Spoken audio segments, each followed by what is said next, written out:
আজকে চলে আসলাম নীলা মার্কেট।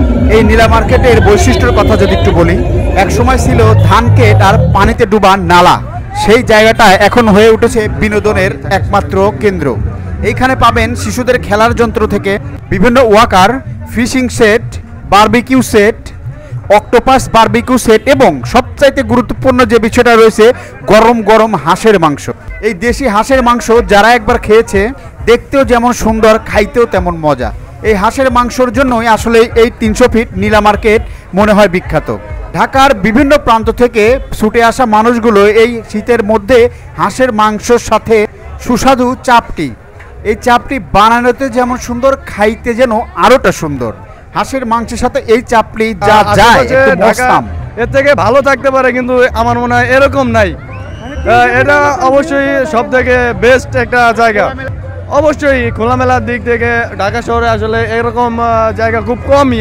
ভালো লাগে, সবাই আসে দেখা দেখি আর কি। আসা খোলা আকাশের নিচে ভালোই লাগে সব সময় আসা, এমনি তো এই আর কি। খোলা আকাশের নিচে খাবারের মান ভালো, হ্যাঁ খাবারের মান ভালো। পূর্বাচল নীলা মার্কেটে, এই নীলা মার্কেটের কথা যদি আপনাদেরকে আমি একটু বলি, এক সময় কিন্তু এইটা ছিল পুরোটা একটা ধান ক্ষেতের মধ্যে, তো সেইটা কিন্তু এখন সংরক্ষণ করে এখানে বিনোদন একটা পার্ক হিসাবে কিন্তু পরিণত হয়েছে। অর্থাৎ সাপ্তাহিক 2 দিন, ছুটির 2 দিনে কিন্তু এখানে জাঁকজমক একটা অবস্থা লেগে থাকে।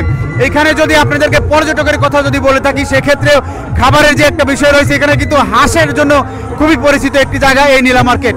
অর্থাৎ এই শীতের দিনে কিন্তু হাঁসের যে একটা ব্যাপার, এই হাঁসের ব্যাপারটা কিন্তু এখানে সবাই দূর দূরান্ত থেকে আসলে এখানে খেতে আসে। অর্থাৎ এখানে যে বিনোদনের একটা ব্যাপার, এটা সাপ্তাহিক ক্লান্ত শেষে মানুষ পুরোটা সপ্তাহে যেন এখানে চলে এই বিনোদনটা, কিন্তু ছুটির দিনে এখানে কিন্তু মানুষের বেশি যে আনাগোনা, সে আনাগোনাটা হয়ে থাকে। অর্থাৎ এখানে কাপল থেকে শুরু করে ব্যাচেলার সবাই, সব ধরনের মানুষই যেন এখানে আসে প্রতি সপ্তাহে ছুটির দিনে এখানে ঘুরতে। বলতে আমি যদি আপনাদেরকে আরও একটু দেখাই, যে মানুষ অফিসের শেষে, দিন শেষে, ক্লান্তি শেষে কিন্তু এখানে এসে যে একটু বিনোদন নেওয়ার মতো যে একটা জায়গা, এটা এই সুস্বাদু খাবারের পরে, এই বারবিকিউ খাওয়ার পরে যদি আপনি কোনো মিষ্টান্ন ধরনের খাবার না খান, তাহলে যেন ক্ষুধার যে একটা ঢেকর রয়েছে, শান্তির তৃপ্তির সে ঢেকরটাই উঠবে না। অর্থাৎ মিষ্টি খেতে চাইলেও চলে আসতে হবে এই 300 ফিটে। একদম গরম গরম, একদম চুলার উপর থেকে আপনাকে দিয়ে দিবে এই টাটকা মিষ্টিগুলা। অর্থাৎ এখনই বানিয়ে গরম অবস্থায় পেয়ে যাবেন এই মিষ্টিগুলা। দেখতে যেমন সুন্দর, খাইতেও সুস্বাদু। ছানা থেকে শুরু করে বিভিন্ন ধরনের মিষ্টি পাবেন এইখানে। চমচম, রসগোল্লা, বালিশ, মাছ এবং ছানার মিষ্টি সহ বিভিন্ন ধরনের মিষ্টি, কাঁচাগোল্লা, চমচম, সব ধরনের মিষ্টি যেন পেয়ে যাবেন এই 300 ফিটে।